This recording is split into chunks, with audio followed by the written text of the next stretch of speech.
So, Humberto, let's read emails that people have sent to you and me. Patrons have sent us emails.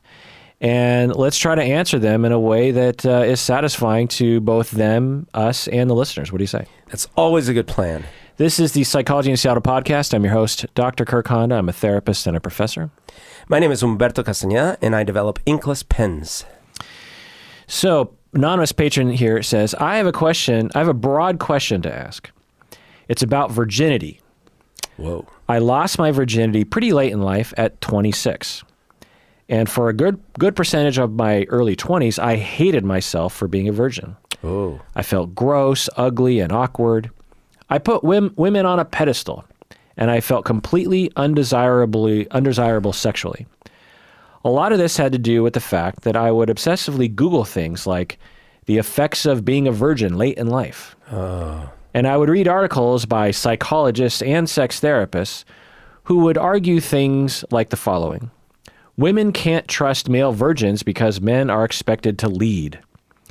The longer you remain a virgin, the more likely you're going to have sexual problems when you finally do have sex. Your lack of sex life is evidence that you aren't a good person. Jordan Peterson argues this on the Joe Rogan podcast. Oh, jeez. When I read these things, it crushed me because psychologists with doctor in front of their name were confirming my horrible beliefs. My therapist has helped me develop a different perspective, but I'd like a second opinion. Is there any legitimate reason to be ashamed of being a virgin late in life? Wow. Is there any reason to believe women don't trust you if you're a virgin? Does virginity cause intimacy problems later in life? And I'm just also interested in your opinion on male virginity more generally. Berto, what do you think? Wow, what a topic, man. And I feel horrible. Imagine anything that you're like looking up and you're a little afraid about. I mean, I do this all the time, you know. I'm a little bit of a hypochondriac, so I'm like, oh, my elbow's hurting. Let's look up. What could elbow hurting mean? And then all these psychologists are like, oh, actually, that's actually a mental thing, and it means that you're really ineffectual and you're going to fail after the age of 40. And I mean, just anything that you look up and all of a sudden these experts start telling you, yes, not only are your fears real, they're worse than you think. That's horrible. Yeah. And so unhelpful. None of what he listed or they seemed helpful at all. Okay. So that's the first thing. The second thing is I definitely take issue with the notion that we talked recently about like things like fat shaming and stuff. There's all sorts of shaming in our society. There's certainly virgin shaming, at least in some circles. But there's so many other things that you might not have done by the age of 26 or 30, right? Which ones do we pick? Like, you may not have bought a house. You may not have traveled outside of your city. You may not have had like a death in the family. You may not have, like, there's so many things. But like, but virginity is a thing. Like, your molecules of your appendage going into the molecules of another thing, that is like, we have to shame you for that. I just find it so sad. Yeah, I agree. I think everyone knows what I'm going to say to this patron emailing in. Everything you have read on the internet and have heard that you listed here is total bullshit. It's not only wrong, but it is actually just fucking bullshit. It's something that not only we should go, well, that's wrong. We should also fight against it and cringe and ridicule. We should ridicule such messages because they are harmful. They're not only wrong, but they're harmful. Yeah. And they're just so fucking ignorant, Right. And, like someone could say, ants are usually red. Yeah. Well, that's wrong, but it's probably not that harmful. Yeah. This is both. Right. Except for the ant racists. Maybe ants, yeah, exactly.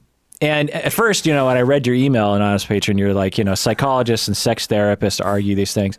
And I was like, well, you're probably misinterpreting that. But, then you mentioned Jordan Peterson and da-da-da. And I was like, yeah, it's not uncommon. I think also, I've started to realize just how powerful Google and Facebook are at customizing our content for us. And we tend to think about the echo chambers of Democrats and Republicans, but the echo chambers are so much more narrow. Like the sort of things I watch on YouTube are like lately I've been I like old tech, like I watched this one video of a guy. So funny. Keep going, but you're gonna find it funny too when I tell you what I tell you. I think he's like Scottish or he's British or some sort, and what he does these long nerdy videos on like an 8-track tape machine that he bought on eBay. Oh wow! And he takes it apart and he like fixes it and he shows how it works and he talks about kind of the history of 8-track, and he's our age, so he talks about his memories of 8-track when he was young, and he has this whole wall of all these like old reel-to-reels. And the one of the ones he did recently was there was a thing that came out because when CDs came out, it sort of like revolutionized everything, and then when MP3, but as CDs were kind of coming online, people had records, and there was this one record player that had a sort of a laser scanner that could figure out where every track was. So you'd put the thing in like a CD, and you could say, I want to play track 3. Nice. And it had a needle on the other side, on the bottom side, so you could. You didn't even have to flip the. Right. Whoa. And so now, as soon as CDs came out, it was like, why would you have that? And it's probably really expensive. But it's such a cool thing. And he took it apart. He fixed the belt. And so now I'm getting fed all these other YouTube videos that are related to that, and I'm nerding out on that kind of stuff. And it was like. I'm in this, and this guy has millions of views. So you want to know what videos I've been watching over the last 48 hours? Not even like recently, like literally in the last couple of days. It's an 8-part series of the history of Commodore computers by this guy called the 8-Bit Nerd. And it's the same thing, and he starts with the PET and all these things, and he like opens them up, and he talks about all the chips. Same thing. Right. And then I get all the recommendations. Right. Yeah. So these echo chambers, I'm guessing, anonymous patron, are the echo chamber you fell into based on whatever algorithm detected you was virgin shaming. Because my echo chamber doesn't have virgin shaming. Right. I haven't heard virgin. That's true. I don't come across that normally. But so you might be getting that 0.001% of mental health people who are virgin shaming based on the algorithm. And so it's just another thing to think about, for all of you, depending on what sort of experience negatively you're having, whether it be propaganda that you find yourself in, whether Democrat or Republican, anti-vax, whatever it is, you just have to think about how has the internet affected my views just based on an algorithm that is an inhuman thing, just trying to guess at what I'm going to click on and so they can sell me more ads, But anyway, so to get to your questions, anonymous patron, should you be ashamed of being a virgin? No. We're both saying no. So let me. I always say this: shame has purpose. It's not a bad thing to be ashamed, but shame has a purpose to get us to not do things that are empirically bad, like slapping someone across the face, like stealing your friend's wallet. You will be shamed for that, and you should feel ashamed for not giving to charity when you could give to charity. You should be shamed for that. And you should feel ashamed because there's morality involved. You're either through omission or actually actively harming another human being when you don't have to. Being a virgin has nothing to do with that. Being a virgin, you're not harming anyone. There's no harm. In fact, you're avoiding harm potentially. Yeah, I mean, maybe, but it's not like having sex is shameful. There are very few things that humans will do that is worthy of self or other shame. Killing a puppy, running over a dog, killing a cat, virgin shaming someone. Virgin shaming someone. Okay, these are very rare things in human, repertoire that I would constitute and most people would constitute as like worthy of shame. Being a virgin is not one of them. So we just have to say, no, you shouldn't be ashamed of being a virgin. That's ridiculous and makes sense given our society. And I will say that, the virgin stigma is pervasive in our society. I mean, it is, sitcoms will make jokes about it. Right. Sexuality in general it's like, it's the same with grief. And so I'll give the grief example, then I'll give the sexuality example. When your spouse, so Buzz Aldrin, his wife died. Was that recent or? This is, I don't know, 10 years ago or something. And he remarried within 9 or 18 months or something. And there were newspaper articles talking about how it was disgraceful that he didn't grieve long enough. What? So, but that's a point of view. Like, one, how do they know he's not grieving? Right. Two, there's a unseemliness that you will be judged if you don't perform the grief ritual for the public. Unbelievable. On the flip side, if you are grieving your spouse or anyone, like beyond a certain point, people will say you're dwelling on the past. Yeah. So in the beginning, I was just like, oh, people will shame people for not grieving long enough. But then I started also getting all these examples of like, you grieved for too long. Yeah. And so what's the optimal range of grief? And my supposition is that there is none. Right. Well, like the movie Swingers, where at the beginning of the movie, his friends are like, dude, I mean, this is not a death, but it was a painful breakup. Like, dude, you got to move on. You got to move on. Right. You're dwelling on the past. You're grieving too long. Right. But imagine if, boom, next day he's dating someone else. They'd be like, you're taking it too fast. Yeah. We will judge anyone for any reason regarding any grief given the opportunity presentation. The same has to go for when you have sex. That's right. If you have sex, whenever you have sex, you will be judged. Right. You either had sex too early or you had sex too late. Yeah. You have too much sex or you have too little sex. Right. There's no zone where people are be like, you know what? You are living the exact amount of sex at the exact time that is. I think you might be right, man. Because like I'm picturing, well, what if I'm like, well, you're married and you have sex 3 times a week? Nope, because someone's gonna say that's too much. You should be more focused on your kids, or someone's gonna say, what? You should have 3 times a day to keep the marriage alive. Yeah, there are certain things like grief and virginity that we're so childish around that. And we're just innately uncomfortable, and therefore we interpret that as evidence of shame allowance. So no, you should not be saying. The other thing is we have to scrutinize the word virgin. It's a weird word, and it holds a lot of weight. Usually it refers to heterosexual intercourse, right? Like whether or not you've put penis in vagina. P&V. Many people go their entire lives never having heterosexual intercourse. Right.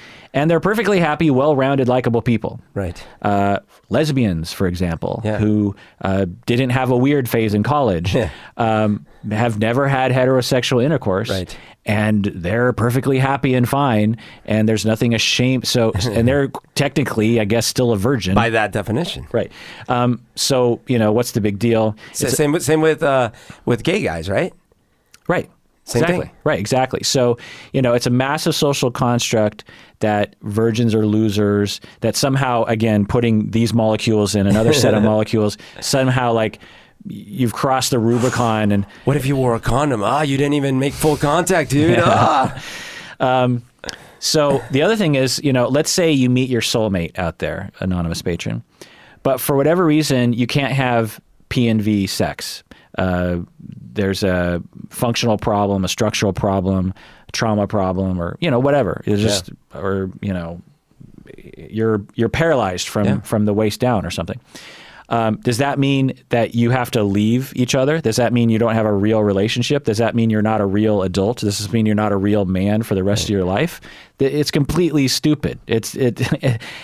We put this huge weight on, penis and vagina, and it's like, it's not, it's just an old construct from, I don't know, religion, I suppose.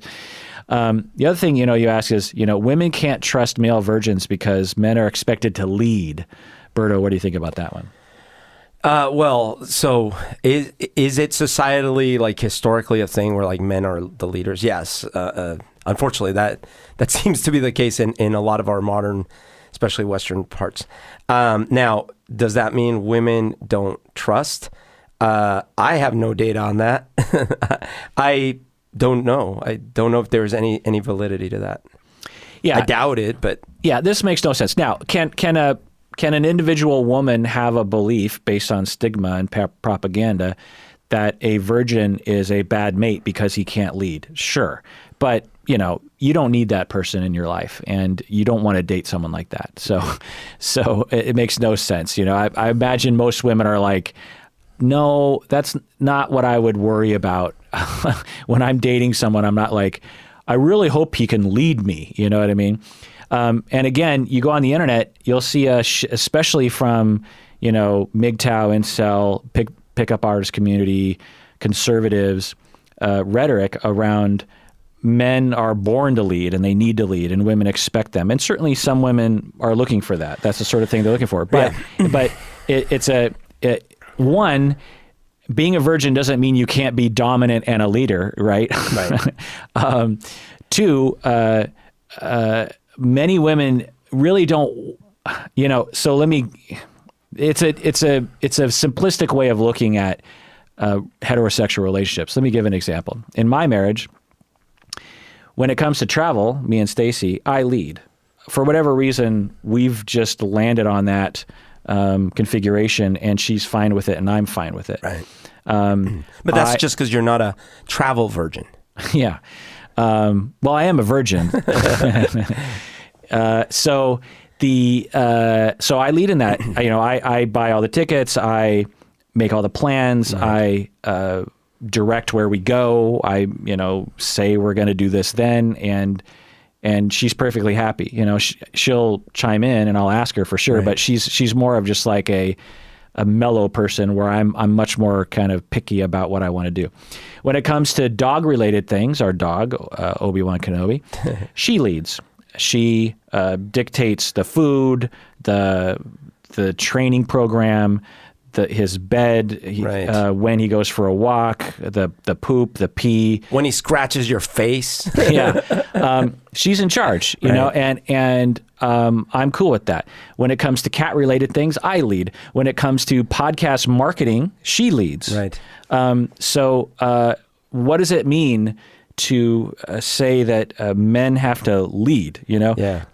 Certainly some configurations that can be true, yeah. But in my experience, most heterosexual relationships, all relationships for that matter, there are flexibility to what someone leads and what someone doesn't lead, and that is functional. And I think women understand that.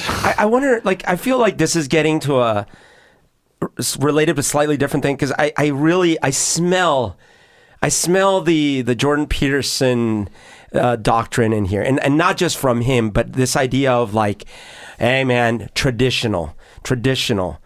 Caveman goes, gets the hunt, comes back home with the blood on his face, and that's how you get the lady. And the lady needs to see that, because she needs to see you can go and kill that bison or that saber-toothed tiger. And if she doesn't see the blood on your face, she doesn't see you did it, you're not going to get the lady. Not only that, but you need to be able to, you got to be the silverback gorilla. And if you can't beat up the other guys, you're still also not going to get the lady. So you got to do that too. And then that's why you got to eat meat. Don't eat no fruits or veggies. You got to just eat meat. You got to absolutely be the leader in your household and at work and everywhere. The woman, I'm not saying she shouldn't work, but probably not. And she's better with kids. And then the woman absolutely should be a virgin until the man who's not a virgin and very experienced takes her. So empirically speaking, for some people, they prefer that lifestyle. For most people, they don't. Right. That's a lifestyle. There are some women, that's what they want. They want the guy who is hyper masculine, and they want to stay home and they want to be taken care of. And there's some men who want to do that, and there's nothing wrong with that. Right. You can be a feminist, both the man and the woman in a relationship, and still live that lifestyle. So it's not a bad thing, but it's not the thing. And I think that's the problem, is that there are those that believe it is the thing. And when you don't make it the thing, and by the way, man and woman, and not only biologically, but psychologically identified as so, because if you don't do it that way, our society collapses and we all go to hell, literally. Well, Humberto, I'm so proud of you, because I feel like rewind the clock 6 years, you would have been parroting some of those points of view. No, not those. But a shade of it. Not the woman part stuff. Like, I don't think so. Not on this stuff, no. I seem to remember you saying some things along the line of men and women are different. And, yeah, I do believe that. And there are certain biological... I still believe all that. But it sounds different.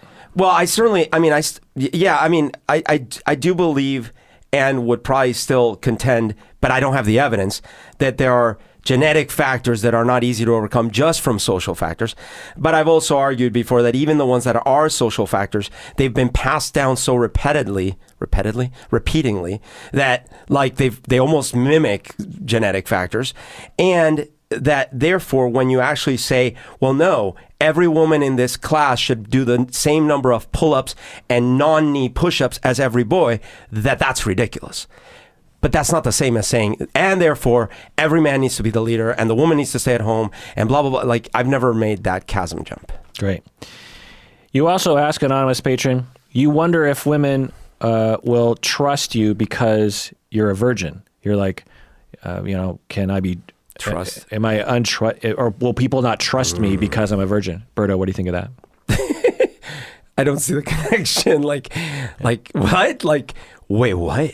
Oh, I mean, like, imagine you're about to, like, hey man, can you, I'm going to be out of town for a bit. Can you come in, like, check in on my cat? Like, sure. Well, one question. Are you a virgin? Well, no. The question would be, have you put a penis? Yes. Have you put your own penis into a vagina? Can you scrape up some molly? I need to do some lab analysis here. It's like, well, I'm gay. Well, I can't. I don't know if I can trust you. Right. Or it's a woman who doesn't have a penis. Yeah. I don't know if I can trust you. Yeah. It's ridiculous. If someone now. Is it possible that some women might not trust you because you're a virgin? Absolutely. There are a lot of stupid people in the world that believe in all sorts of stupid shit. And when you start dating, you fucking see that shit. So yeah, it's possible. And if they do, fuck them. That's a good way to, you should start with that. Like, by the way, I'm a virgin. If they're turned off by that, it's just like, well, that's probably the tip of the iceberg in terms of like all sorts of red flags there. In terms no of, pun. Yeah, don't spend time with them. Some people believe how is that a pun? Well, because the tip of the iceberg. But some I thought people you were doing believe red flag from virgin. No. Some people believe that if you're a virgin, you live on a flat earth. Yeah. Plus, honestly, it's none of their business. Yeah. When you first start dating someone, you don't have to talk about that at all. Right. And it's also kind of a weird thing to bring up. Yeah. Get to know someone, take your time, and if over time they prove that they're a likable person that's worth it, and they're trustworthy, feel free to tell them that you're a virgin at that point.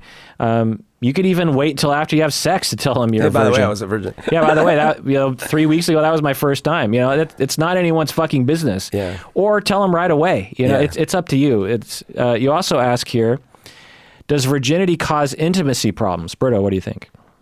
Well, I don't know about if virginity. Like, here's what I do think. People need to watch for, because I actually just was listening to on something like this on NPR, and I've seen research like this before.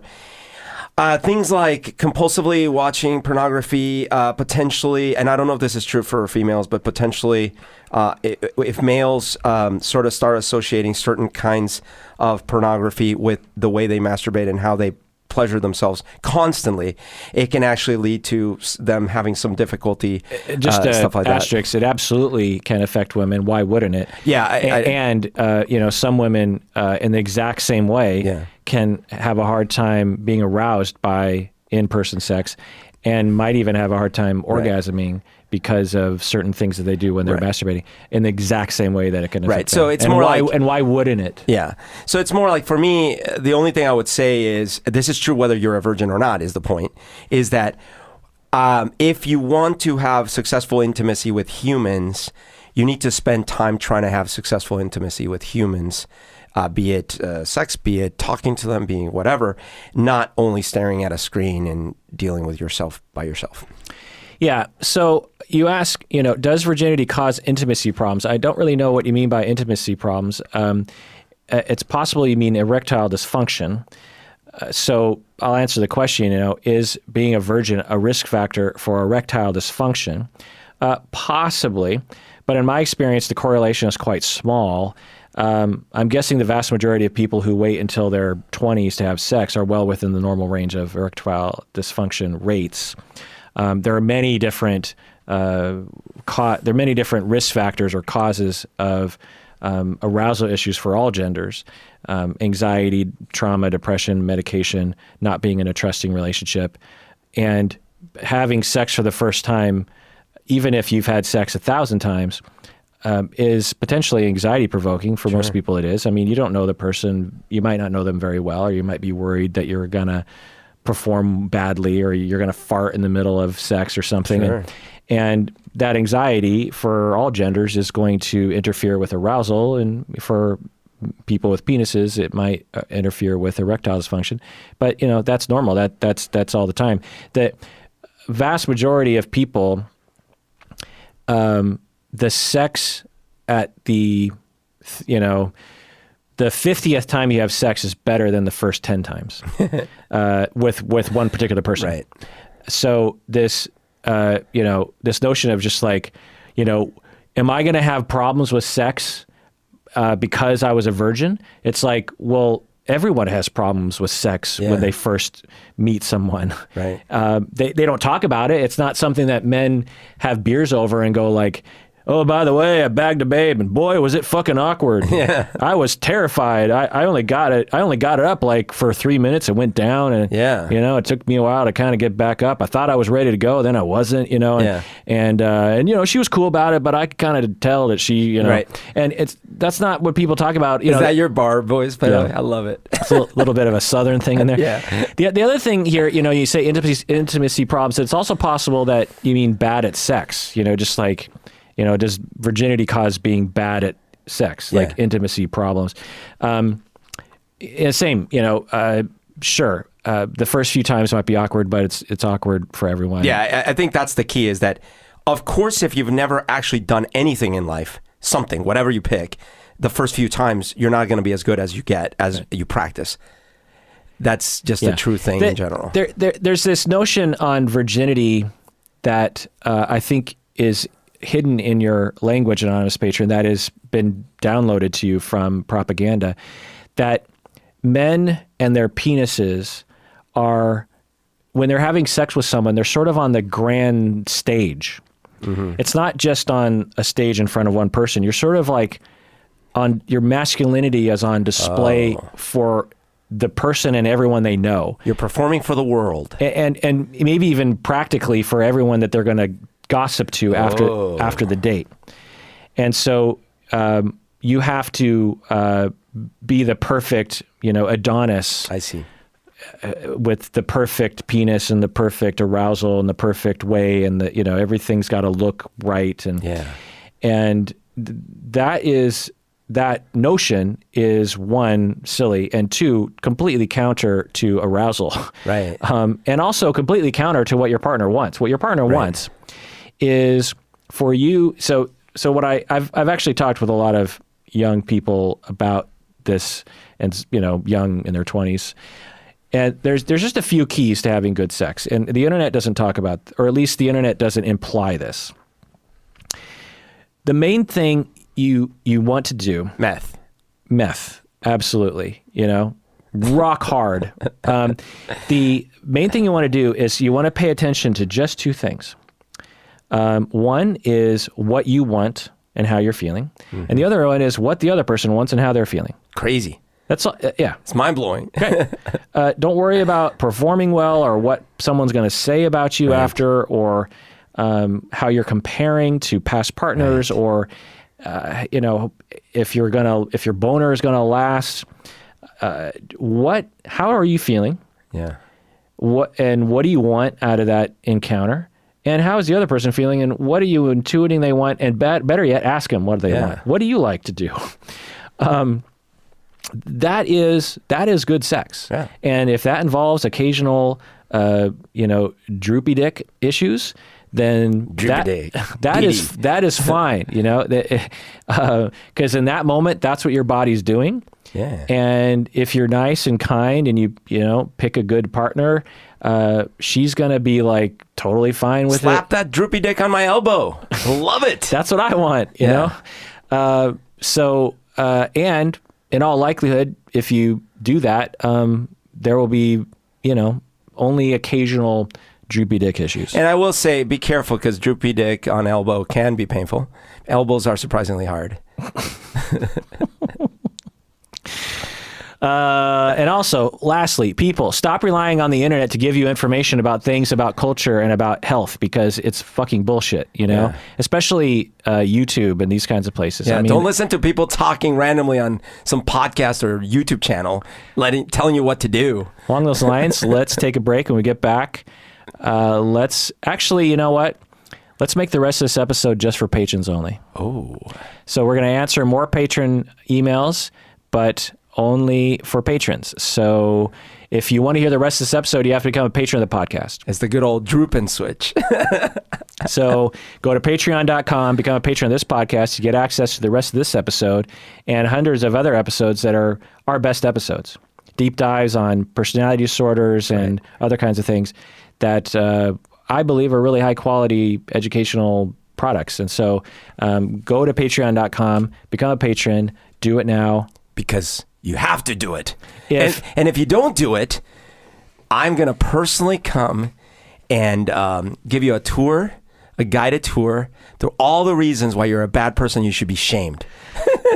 So let's say someone who is a propagandist of shame and virgin virginity, shaming, yeah. and they were trying to have their listeners become a patron of their podcast, what would they sound like? Do you come home after a full day of picking berries with berry juice on your chest and your woman looks at you in disdain and disgust because you didn't catch that meat? Yeah, well, that's what you get when you don't donate to our podcast, man. Become a patron. Catch that meat. Do it. I mean, I've never heard of hunter-gatherer shame, but you just did it.